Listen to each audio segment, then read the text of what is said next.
This is Transitional Words in Sequence, lesson number 3. Transitional Words in Sequence, lesson number 3. Writing with Textual Evidence, part 1 of 3. Writing with Textual Evidence, part 1 of 3. All PowerPoint presentations can be found at magichatwritinginstruction.com. All PowerPoints are available at magichatwritinginstruction.com. Transitional Words in Sequence, lesson number 3. Writing with Textual Evidence, part 1 of 3.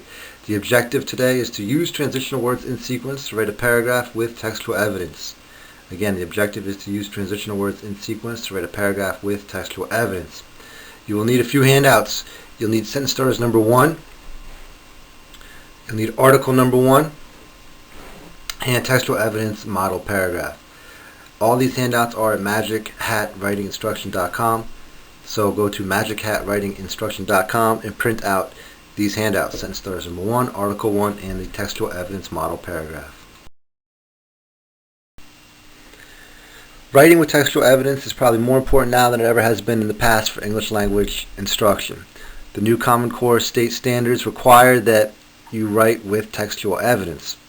Textual evidence is simply anything written in any other source not by you. So, if there's something that you want to take from a newspaper, or there's something you want to take from a work of fiction or a work of nonfiction, and you want to put that information into your own writing, that is now going to be called textual evidence. Why would you do something like that? Well, you want to defend your own position in an essay that you're writing, and you're asked to defend your position using other sources. Well, in order to do that, you've got to take information from these other sources and figure out how to drop them into your own paper so that it's not plagiarism. During today's lesson, we're going to discuss exactly how you do that, the steps you go through in order to do that, and you'll see that actually transitional words in sequence will help you tremendously with doing this. So let's take a look at our first writing prompt. Use evidence from the first paragraph of Article 1 and explain why the author thinks cell phones should be banned from school. This is a very basic question for several reasons. First, we're only looking at one paragraph, so our evidence is only going to come from one paragraph. Often you're going to get far more complicated questions where you have to look at an entire article, maybe even an entire book. But we're going to start off slow so you understand just the basic mechanics for how to do this. The other thing here is that I'm not asking for your opinion. You're simply going to explain what the author thinks. So we're just going to take evidence or a quotation from one paragraph, and then we're going to explain what the author thinks using that evidence.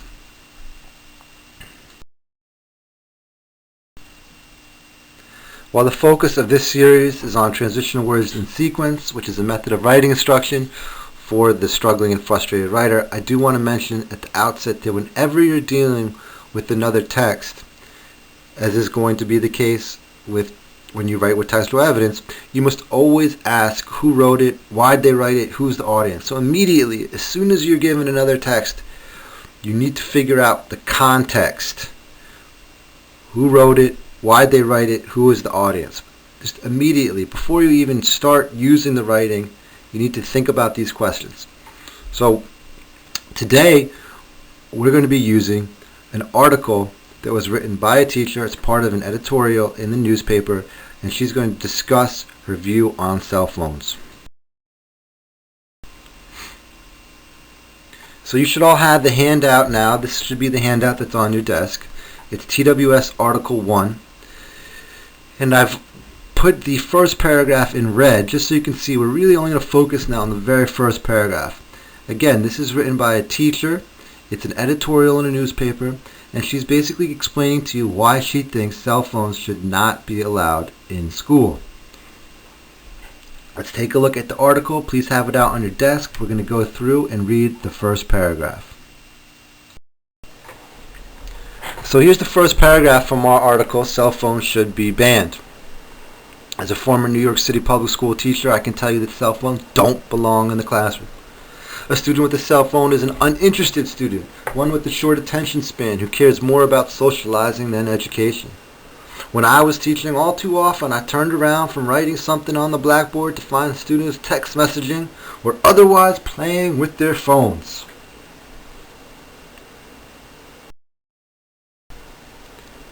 So now we've read the first paragraph, but we need to remind ourselves, what are we doing here? You always refocus yourself using the writing prompt. Our writing prompt says, use evidence from the first paragraph of Article 1 and explain why the author thinks cell phones should be banned from school. So let's go back to that paragraph and take another look at it. We're going to reread the paragraph, and now we're going to really look for specific, concise information that supports the author's opinion that we can drop into our response to the prompt. Because remember, we're just supposed to use some evidence from the first paragraph to explain why the author thinks cell phones should be banned. So we need to isolate important evidence for our response.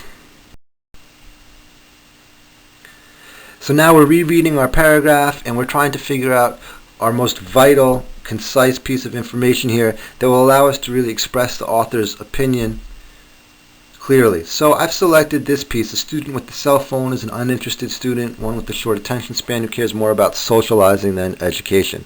I believe that that gets to the heart of what this teacher is trying to tell us, that basically cell phones make students bad students, and they prevent students from learning. So I'm trying to capture her overall feelings in one sentence. This to me is the best sentence that I can choose from. We've only got 3 choices here, and so this is the sentence I'm going to choose. This is going to be my TE or textual evidence.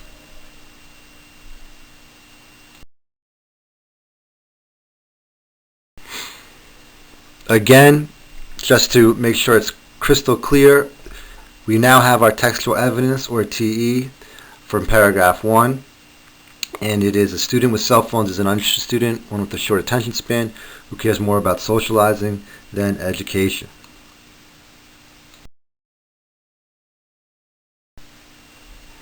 I'm going to ask now that you go back to that very first handout that we started with. This is the sentence starters number 1. And because we're new to textual evidence and we're just starting it for the first time, I'm going to ask that we go all the way back to that 5-sentence sequence that's on this handout. Now, you don't have to use this sequence all the time with textual evidence, but since we're learning textual evidence for the first time, the simplest, easiest way to explain how to use it is with this handout. So please take out this handout, let's get it on our desks, and let's figure out how we can write with textual evidence.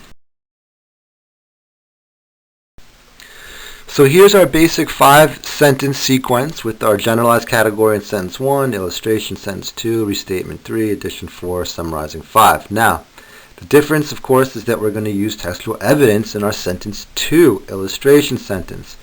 Now you can see that the categories really point you in a direction that makes sense given that you're using evidence in sentence 2.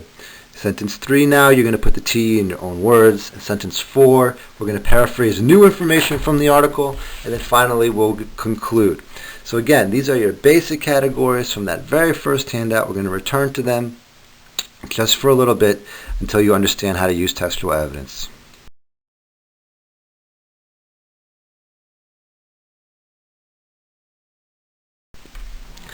Again, just to make sure it's crystal clear, textual evidence always goes in the second sentence. For now, that is. I should say always for now.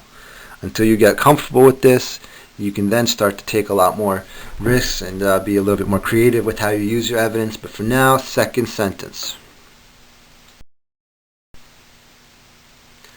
So since we've been through this before, I don't feel that we need to go through and look at the handout and choose a word from the category and go that slowly.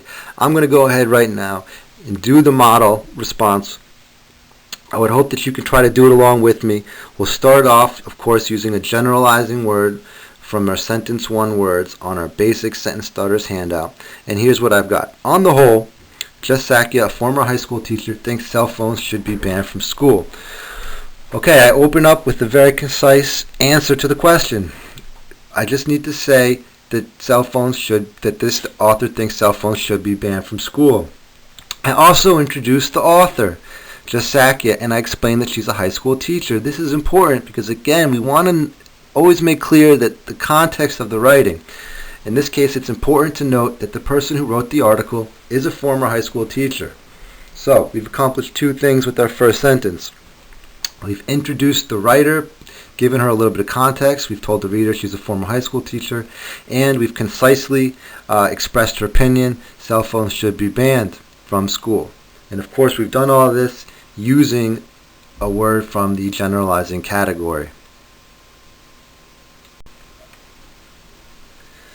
Now here's our evidence sentence. This is where we're going to put our textual evidence, okay? Now we're using the illustration category, so you can see it's in blue, and that's for one thing. And as we always do with our transitional word phrases, we have a comma, then we have our context. This is so important that whenever you introduce evidence, you have context. It's very easy to leave out the context and go right into the quotation. But you need context. The reader needs to know where this quote's coming from, who's saying it, where it's occurring within the article. You always need to have your context. So our context here is Miss Sakia notes that. Now, it may not seem like much, but it is. It tells us that this quotation is coming from Miss Sakia, so it explains the author of the quotation. Okay? Now the quotation itself, as you can see on this slide, it's in orange, is what we, from what we chose before, from paragraph 1. A student with a cell phone is an uninterested student, one with a short attention span who cares more about socializing than education. Notice the punctuation. I'm going to do a comma after that, and then a quotation before our evidence, quotation A, student, and then I have a quotation after education at the end of the evidence. Then I have, in parentheses, our citation, which in this case is simply going to be Article 1. There's 4 ingredients that you will always need every time you use evidence. The ingredients are, number 1, your illustration word. Now, eventually we'll choose different words from different categories, but for now, you need your illustration word phrase. You need context, number 2. 3, obviously you need the evidence. And 4th, you need the citation. Now, what happens if you don't have a citation? Well, then it's considered really plagiarism. You need to tell the reader where this quotation is coming from. The parenthetical citation there, it's parenthetical because it's in parentheses, directs the reader to Article 1, so the reader knows that this quotation came from Article 1.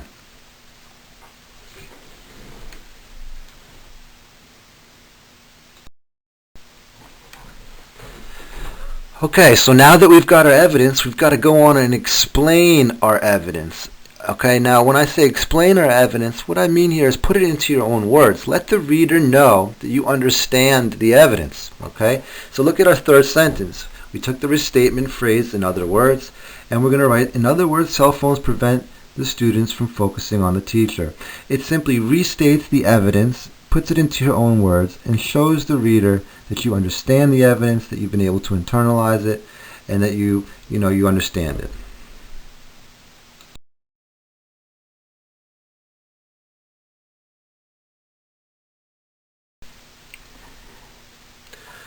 After we restate the evidence, we're going to actually bring in another idea.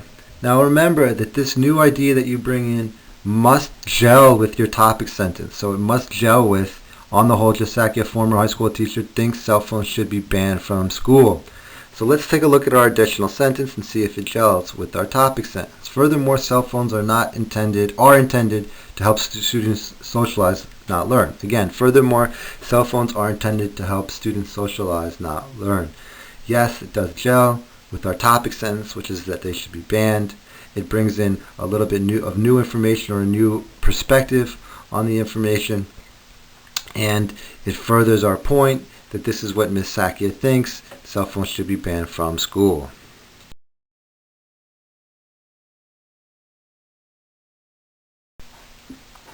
Okay, so now we go to our summary sentence. In this case, I've gone with to conclude. To conclude, cell phones are a distraction and have no place in the classroom. Again, during this sentence, you want to emphasize and reiterate your opening sentence, your main idea or topic sentence, but you do not want to repeat it. I think that this is kind of a bland concluding sentence, but it works. It re-emphasizes the opening sentence without repeating it.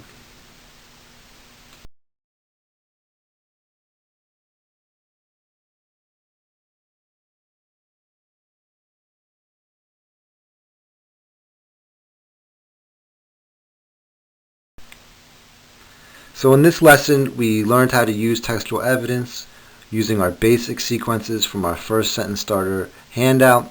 and we selected the evidence from one paragraph. So in the next lesson, we're going to try to get a little more complicated in terms of the sentence starters that we can use and the selection of text that we choose the evidence from.